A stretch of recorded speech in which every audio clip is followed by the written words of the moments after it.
Bonjour à toi, ici Ludovic et aujourd'hui on va voir dans cette vidéo comment trouver tes premiers clients. Et ça, je te l'ai en étape indispensable.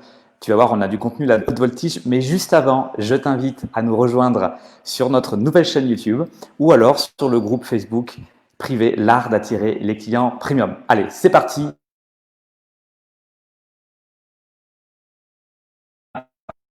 Tu sais que ça se passe comme ça.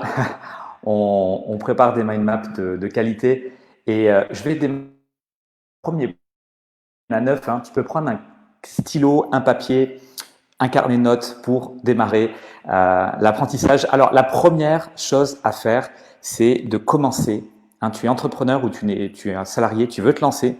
Je te recommande de toujours aller avec de la prestation de service. J'entends tellement de coachs aujourd'hui qui se disent, ou de consultants, des entrepreneurs qui veulent impacter leurs clients, qui se disent, mais pourquoi je ne ferais pas une petite formation en ligne comme ça, je me fais la main, je vais monter un système marketing complexe avec tout un parcours client. Quand tu démarres à trouver tes premiers clients, il faut privilégier la simplicité. C'est extrêmement important. J'ai d'ailleurs fait une vidéo que tu pourras trouver sur la chaîne YouTube qui recommande justement d'éviter les formations en ligne. Donc tu trouveras tout un tas de points importants qui vont certainement te persuader de ne pas en faire. Mais vraiment, quand tu veux trouver tes premiers clients, je te conseille toujours de commencer par de la Aujourd'hui, on en a beaucoup parlé du business en ligne, de démarrer sur Internet. Et c'est un réflexe naturel parce qu'on veut un peu quelque part se cacher, hein, de se dire, OK, je vais peut-être commencer avec les formations en ligne. Comme ça sera plus simple pour moi. Je n'aurai pas à m'exposer en face de mes clients. Mais en réalité, c'est faux. C'est faux et franchement, ça va t'éloigner de ton audience. Donc vraiment, commence toujours avec la prestation de service. Ça, c'est le point vraiment très important. Ensuite, je vais quand même mettre ma caméra. Voilà, super. Alors ensuite, je te recommande d'aller sur quelque chose de très important quand on démarre. Et même si tu n'aimes pas le marketing digital ou le marketing tout court, eh bien, il faut que tu comprennes et que tu affines ton positionnement. Très souvent, les coachs, les entrepreneurs, les consultants partent sur une approche très large. Je dis, n'importe qui que je rencontrerai pourrait être potentiellement mon client. Eh bien, c'est faux. C'est faux. En réalité, tu as meilleur temps de te concentrer sur ce que j'appelle un marché de niche, à savoir un marché où la concurrence est moins rude, où le problème est bien établi. Et en appliquant scrupuleusement cette méthode, que tu vas pouvoir pratiquer plus de visuels sont tes. Parce que tu es bien d'accord avec moi que si tu prends un marché très large, ça va être complexe de se dire, OK, je vais commencer par où, hein, je vais partir avec quel client. Et d'ailleurs, tu vas voir quand tu vas commencer à parler de ton offre, tu ne te sentiras pas bien, tu ne seras pas ton que tu, la première personne qui va s'adresser à toi. Hein. Je me rappelle, moi j'avais fait des événements business au début de ma carrière, quand j'ai démarré en tant qu'entrepreneur, et je me retrouvais à changer comme ça, à faire muter mon offre en fonction des personnes qui arrivaient devant moi, et c'était pas du tout bon. J'étais pas cohérent. Il me manquait de la cohérence et aussi de la congruence. Hein. J'étais pas congruent par rapport à ce que j'allais dire, ce que j'allais faire et ce que je faisais en fait. Hein. Ce que je disais, ce que je faisais n'était plus aligné. Donc ça c'est important. Il faut que tu trouves un marché de niche. On dit souvent d'ailleurs aller sur ce que j'appelle un océan bleu, un océan plus calme. Hein. L'idée, c'est que tu deviennes véritablement le poisson de ta mare et non pas un petit poisson dans un vaste océan qui va se faire dévorer par tous les gros leaders, hein, les requins qui constituent ce qu'on appelle dans le marketing un océan rouge. Donc ça, c'est très important que tu privilégies un marché de niche. Okay. Ensuite, dans l'affinement de ton positionnement, je te recommande vraiment d'aller sur quelque chose où tu vas te spécialiser.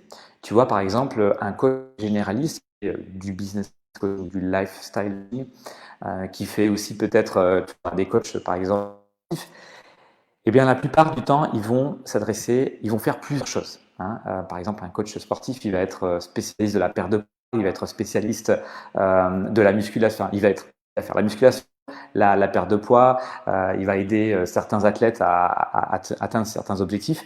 Bien là, tu vois qu'en fait, il est généraliste. Et en réalité, quand on est généraliste, c'est pas non plus une bonne approche parce que finalement, on va dire oui à tout le monde, on va baisser ses prix.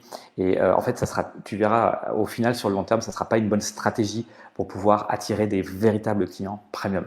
Donc, tu as meilleur temps de faire comme un médecin spécialiste. de te spécialiser. Tu te spécialises dans un endroit où tu sens que tu as véritablement de l'impact, de l'expertise.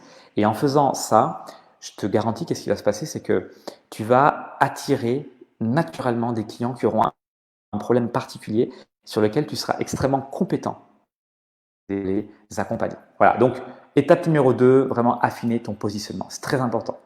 Ensuite, ce que j'observe et qui est une très très bonne stratégie de nos jours, et là on remercie la technologie, c'est d'utiliser en fait les groupes, où tu peux utiliser aussi ton réseau, mais utilise les groupes. Les groupes, c'est, je dirais, le successeur des forums, comme on avait il y a quelques années. Tu peux en trouver sur Facebook ou sur LinkedIn pour vraiment comprendre, une fois que tu as décidé en fait quel était ton positionnement et vers quelle niche de personnes tu allais t'adresser. Maintenant, ça devient plus simple d'aller trouver ses potentiels clients dans un groupe particulier, un groupe spécialisé. Aujourd'hui, on a des outils comme Facebook qui proposent justement de se mettre en relation dans des groupes privés ou des groupes publics. D'ailleurs, sur ce point, je te recommanderais plutôt d'aller sur des groupes privés que des groupes publics. Alors certes, tu auras beaucoup de personnes sur des groupes publics. Mieux privilégier la qualité et non la. Et donc, sur les groupes privés, tu auras plus de qualité. Tu auras moins de membres, mais plus de qualité. Ça sera plus simple de rentrer en relation avec ses membres. Là, ce que j'observe souvent, c'est que beaucoup de coachs ont une approche, ou consultants, qui essaient de trouver des clients sur des groupes. Eh bien, ils ont une approche plutôt assez rentre-dedans, où ils vont très rapidement se présenter en tant que tel, en tant que coach ou consultant. Et on va sentir dans le groupe qu'ils vont être là pour justement plus proposer leur offre que véritablement aider. Parce que les groupes, à la base, ce sont des groupes d'entraide, d'accord. Et donc, il faut laisser le modérateur faire son travail et c'est lui qui fera ses offres.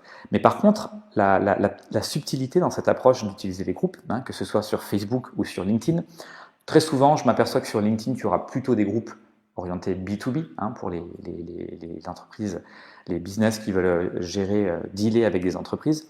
Mais tu peux en trouver aussi sur Facebook. Et là, je te recommande vraiment d'avoir une approche low profile. Alors, low profile, ça veut dire quoi?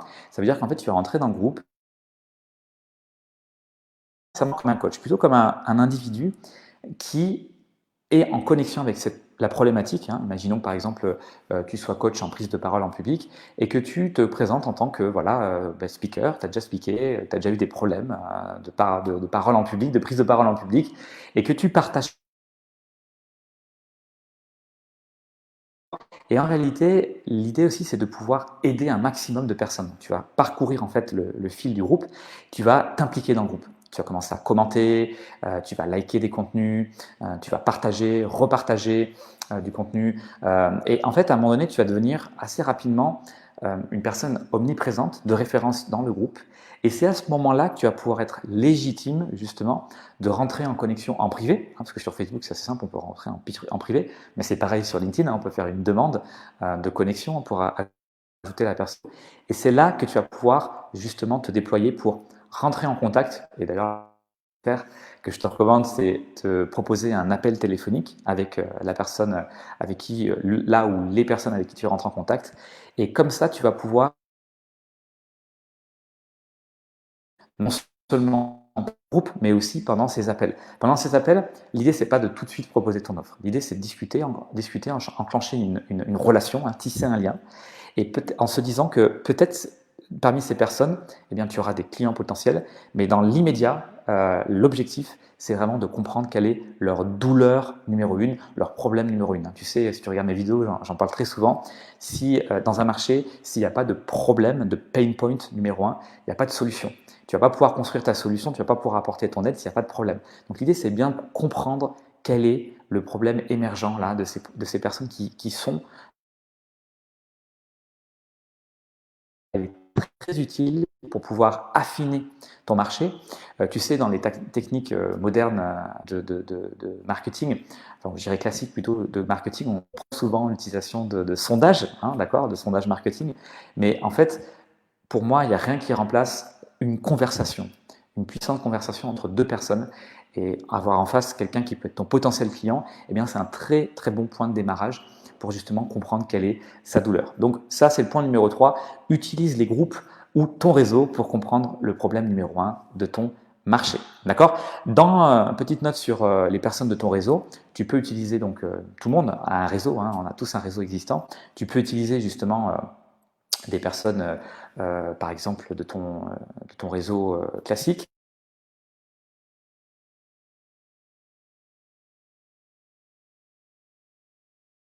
Quand on parle avec des amis, justement, on est exposé à un avis plutôt subjectif et c'est assez compliqué justement d'arriver à comprendre quelles sont les problématiques de notre audience quand on expose ces problématiques-là à des amis. Donc évite les amis, hein, ça c'est vraiment un point que je te recommande parce que ça va être très compliqué sinon pour toi de comprendre quelle est ta niche.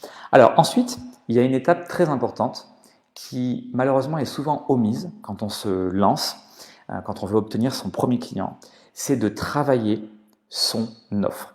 Et j'ai bien utilisé le singulier, j'ai dit son offre. Dans un premier temps, je te recommande de te concentrer comme un laser sur une seule offre.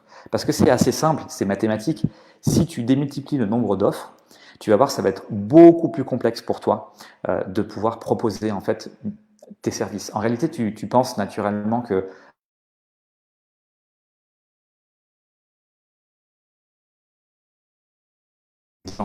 d'accord? Mais en réalité, c'est faux. En réalité, tu as meilleur temps de démarrer sur une offre, hein, ce que j'appelle une offre blockbuster, hein, blockbuster un peu comme un film culte, hein, d'accord? L'idée, c'est d'avoir une offre qui fonctionne et de se concentrer vraiment de manière très focus. Hein, ça, c'est le conseil que je suis en train de te dire là. Il paraît anodin, mais en fait, il est très puissant. Moi, je sais qu'il m'a créé des prises de conscience énormes dans mon business quand j'ai voulu développer mon business. C'est quand je me suis concentré sur une seule offre.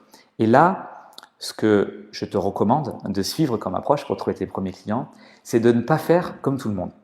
De faire une offre véritablement VIP, une offre premium de qualité, d'accord? Pour un client en one-to-one, hein, d'éviter de prendre dès le démarrage des groupes, ça va être stressant pour toi, ça va être anxiogène. Donc ça évite, tu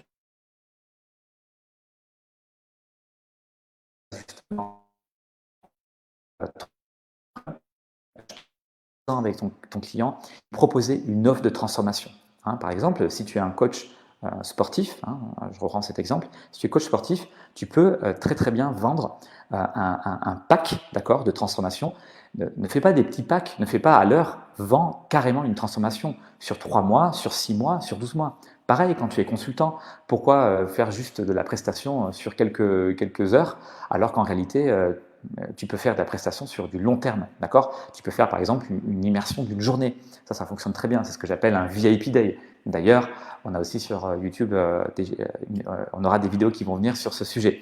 Voilà, donc en fait, l'idée maîtresse ici, c'est de ne pas facturer à l'heure. En facturant à l'heure, non seulement tu t'exposes à de la concurrence, d'accord, parce que tout le monde facture à l'heure. Hein, 90% des coachs et des consultants, des entrepreneurs qui font de la prestation de service facturent à l'heure. En fait, qui longue durée. Hein. Je ne parle pas des petits packs, hein, des packs de 5, packs de 10. Je parle des packs de longue durée, vraiment des offres à forte valeur ajoutée pour ton client et à fort impact hein, pour le transformer. Eh bien ça s'exprime que par l'intensité. Hein. Donc c'est plutôt vers là que tu dois t'orienter. Et je te donne on va dire une recommandation là que tu peux noter tout de suite, c'est d'utiliser une offre, ce que j'appelle une offre en fait à 2 niveaux. Ça va être une offre où tu vas avoir un cœur de l'offre très puissant. Par exemple, ça peut être une journée VIP, une journée de transformation VIP avec ton client en privé dans un lieu exceptionnel. Et ensuite d'ajouter ce qu'on appelle les privilèges. Je ne parle pas de bonus ici. Bonus pour moi, c'est un peu un terme galvaudé qu'on a beaucoup utilisé dans le marketing digital et qui s'adresse plutôt à des produits low cost. Là, on va parler de privilèges. Vraiment quelque chose qui va être perçu par ton prospect, par ton client, comme une forte valeur ajoutée. Et tu peux ajouter comme ça 2, 3, 4 bonus, privilèges qui seront en fait gratuits, hein, ils seront offerts.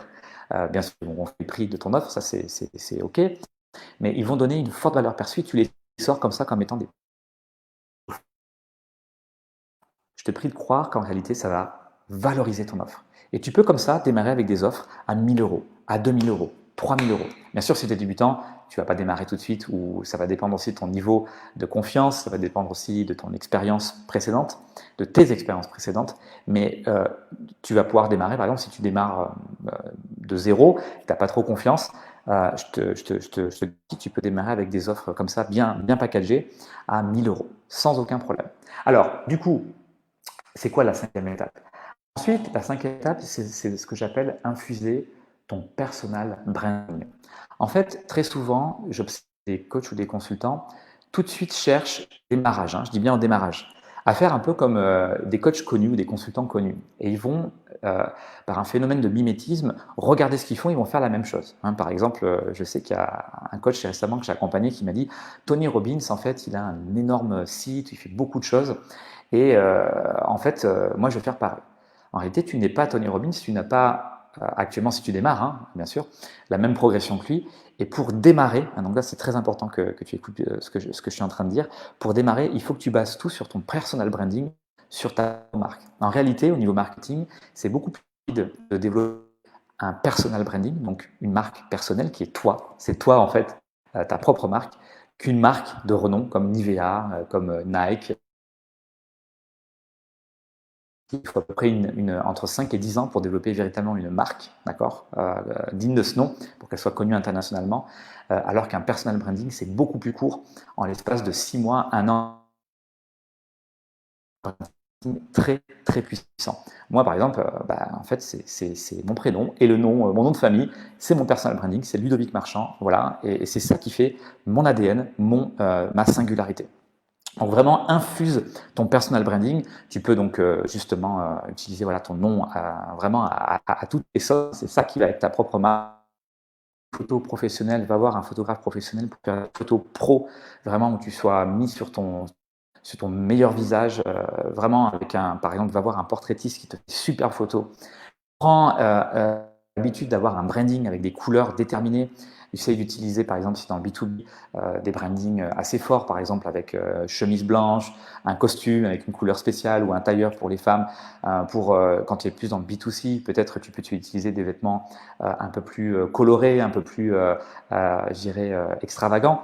Mais l'idée, c'est qu'on sente ta personnalité, en fait, que ta personnalité transpire, d'accord, à travers ce branding, d'accord. L'idée est vraiment ici d'arriver sur vraiment, là j'ai dit comment trouver tes premiers clients, mais en réalité, le mot à utiliser, c'est comment attirer ses premiers clients. On est dans un marketing d'attraction. Donc on ne veut pas chercher à convaincre tout le monde, on va attirer les bonnes personnes.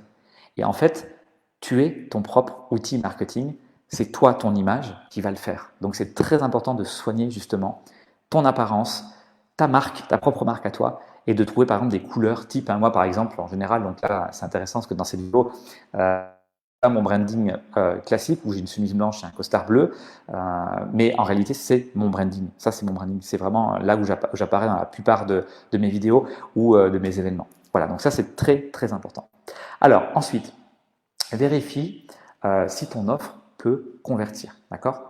Alors en fait, là je vois souvent des personnes qui utilisent des conseils glanés à droite à gauche sur Internet pour dire je vais faire mon système de vente, allez, je vais balancer mon offre tout de suite. Eh bien, en réalité, ce qu'il faut faire, c'est vérifier déjà offline, c'est-à-dire en utilisant soit des groupes, soit des contacts connus ou du bouche à oreille, que ton offre peut convertir. Parce qu'en fait, si tu mets un système en place, mais que ton offre ne convertit pas, quand je dis convertir, ça veut dire quoi? C'est qu'on parle de l'offre à une personne qualifiée et que cette personne dit « Ok, je signe ». Voilà. Si cette offre ne convertit pas, donc en général, tu peux te baser sur un chiffre intéressant, c'est 10. Le chiffre 10 est un chiffre intéressant qui peut dire que si tu as proposé à la personne qui a signé, alors là, je t'invite à faire cet exercice. Tu peux reprendre ton carnet et ton stylo et noter cet exercice. Prends un papier et essaye de trouver au moins 10 noms de personnes qui pourraient être intéressées par ton offre VIP. Et tu vas observer, en fait, c'est très intéressant, tu vas observer que peut-être que si tu fais l'exercice en 1 heure, tu donnes l'exercice 1 heure ou un quart d'heure pour le faire, tu vas observer que ça sera complexe de trouver les 10 noms dans un premier temps. Donc je t'invite à le refaire peut-être une 2e ou une 3e fois.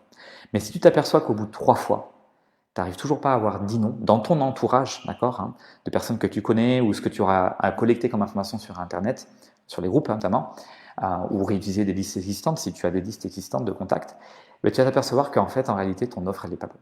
Si tu n'arrives pas à projeter, à faire cette projection en fait, en te disant, tiens, à qui pourrait plaire cette offre, c'est qu'en fait, au niveau marketing, cette offre n'est pas une offre qui va convertir. Et ça ne sert strictement à rien dans ce moment-là d'avoir un système et d'envoyer du trafic et d'investir beaucoup d'argent pour quelque chose qui ne convertit pas. C'est vraiment une erreur que j'observe beaucoup pour les entrepreneurs qui veulent se lancer en ligne, c'est de se dire je fais une offre et tout de suite je mets un système en place et je vois si ça convertit. Non, c'est une erreur. Il ne faut pas faire comme ça. Il faut déjà tester ton offre offline, hors ligne, d'accord, avec des personnes réelles et les appeler au téléphone et voir si ça convertit. Bien, ce conseil. Ensuite, on va voir dans le 6e point que une fois que tu as ton offre, hein, tu me diras comment je peux faire pour la concrétiser en vente et justement avoir ses premiers clients. Eh bien, si tu as fait l'exercice et que tu es arrivé à 10 personnes, hein, d'accord, assez facilement, ça peut être en plusieurs fois, hein, 3 fois c'est le max, hein, de t'en prendre à 3 fois pour parvenir à cette liste de 10, eh bien, je te recommande de lancer ton offre pilote. Alors, une offre pilote, c'est quoi? Une offre pilote, c'est une offre de test, d'accord, où l'objectif, ça va être de faire, mais de tester si l'offre, en fait, est en adéquation avec le marché, si elle répond, elle amène des résultats. Et pour lancer l'offre pilote, eh bien, tu vas pouvoir en fait prendre les 10 personnes que tu auras notées sur cette feuille, hein, les 10 noms, les appeler, d'accord? Alors si tu n'as pas leur numéro, l'idée c'est de les contacter par un biais, un canal où tu vas pouvoir justement rentrer en relation avec eux, leur proposer une conversation téléphonique. Pourquoi la conversation téléphonique? Parce qu'en fait c'est bien plus puissant qu'une conversation même en présentiel, sauf si tu connais bien la personne. Mais en général, la conversation en présentiel, elle a le défaut de mettre en évidence le langage non verbal qui peut te desservir plus que te servir. Hein. Par exemple, une montée de stress, tu vas te gratter la gorge. En général, dans le téléphone, on va moins le sentir. Donc, moi, je te demande le téléphone et c'est un autre avantage du téléphone, c'est que tu n'as pas à te déplacer. Voilà, ce qui peut être quelque chose de très valorisant si la personne est loin et aussi si on est interdit de déplacement, hein, comme ce fut le cas ces derniers temps avec le confinement. Voilà, donc le prix, c'est vraiment de se dire, ok, je vais faire une offre de lancement. Donc là, il y a deux stratégies. Tu peux te dire, bon, je vais faire un prix très attractif pour démarrer et je l'augmenterai au fur et à mesure. D'accord? Et ce que tu peux te dire aussi, c'est, ok, eh bien, je vais demander, en fait, je vais présenter cette offre et je vais demander aux personnes, les 10 personnes que tu vas avoir, je vais demander à ces personnes voilà, je vais proposer l'offre et à la limite, ce que tu fais, c'est que tu présentes l'offre et tu dis est-ce que vous avez des questions? Et si ton offre est bonne, je te garantis qu'ils vont te poser une première question, c'est combien? Et là, l'idée, qui est une idée vraiment très très pertinente, c'est de dire mais à combien estimez-vous cette offre? Et tu vas voir, en fait, ça va non seulement toi te rassurer par rapport à ce que tu as proposé, mais aussi ça va être intéressant parce que ça va pouvoir déclencher une première vente. Par exemple, si tu as bien pitché ton offre, tu l'as bien mise en évidence, tu as bien appliqué ce que je t'ai recommandé avec les privilèges, hein, un bon cœur de l'offre, bien fait avec des privilèges, eh bien tu vas augmenter la valeur de ton offre et le prospect va dire eh bien, écoute, par exemple, là, pour moi, je serais prêt à investir 1 000 euros, ou voire 1 500, voire 2 000. D'accord? Alors, bien sûr, s'il propose un prix qui est largement, largement inférieur à ce que tu avais en tête au début, bon, c'est soit qu'il y a un problème dans ta façon de pitcher, soit que le prospect n'a pas vraiment compris ce que tu présentais. Hein, il revient à un problème de pitch, tu me diras.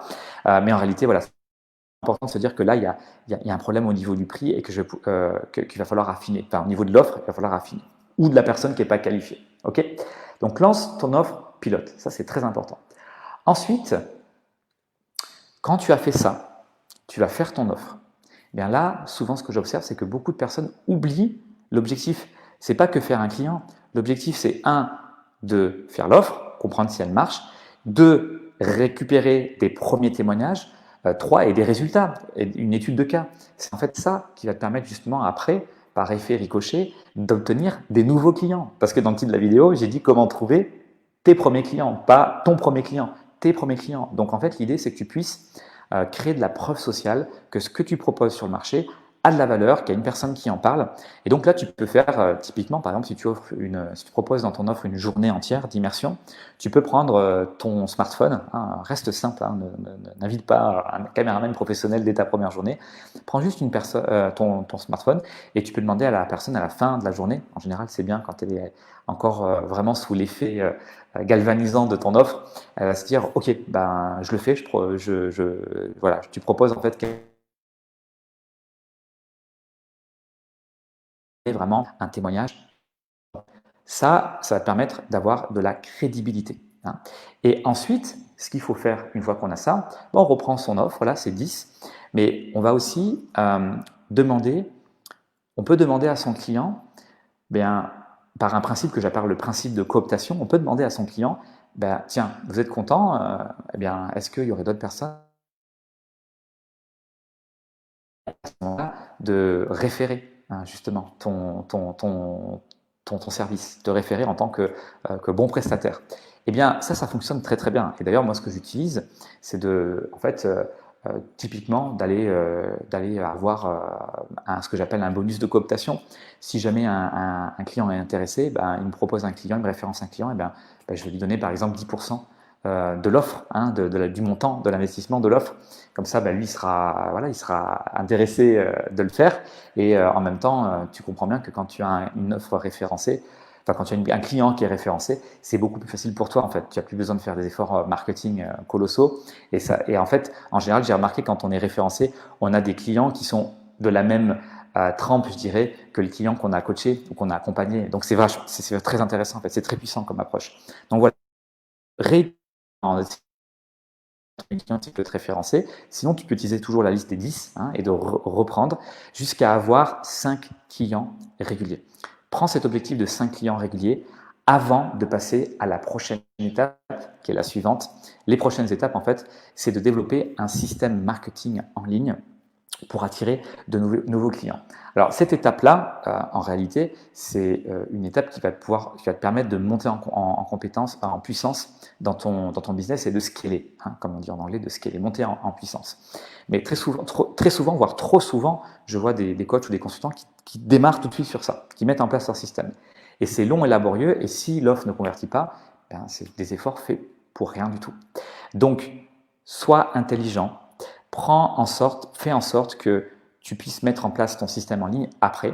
Et typiquement, ce qu'on fait, hein, et on en reparlera dans une autre vidéo, c'est de créer une liste de prospects automatisés hein, qui va te permettre justement d'avoir un flux régulier de prospects qui va venir dans ton système. Tu vas pouvoir récupérer leur email. Donc, en récupérant leur email, tu vas pouvoir les recontacter. Maintenant, la puissance du marketing digital nous permet de faire ce qu'on appelle les séquences email, où on va pouvoir envoyer des emails automatisés qui vont se séquencer comme ça en partant d'une première journée. Dans 3 jours, il va recevoir un autre email. Dans 5 jours, un autre email. Et ça, tu peux faire des séquences de 7, 14, 30 jours. Bref, c'est limité pour vraiment réchauffer et le transformer sans que tu aies à faire tous les efforts que je t'ai recommandé de faire hein, pour obtenir tes premiers clients. Donc ça, c'est vraiment après. Hein. Bien sûr, tu peux augmenter encore tes capacités en investissant de la publicité en ligne. Hein. C'est comme ça que nous, par exemple, je suis passé de consultant, je dirais, très basé sur Genève, à avoir en fait des clients un peu partout dans la francophonie et à monter un business qui impacte maintenant plus d'une centaine de clients.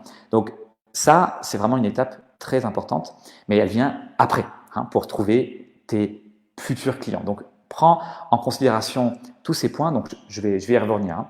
Le premier point, commence avec de la prestation de service. Deuxième point, affine ton positionnement.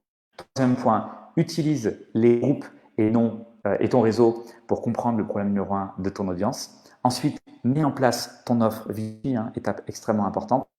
Évite de facturer à l'heure, hein, rappelle-toi.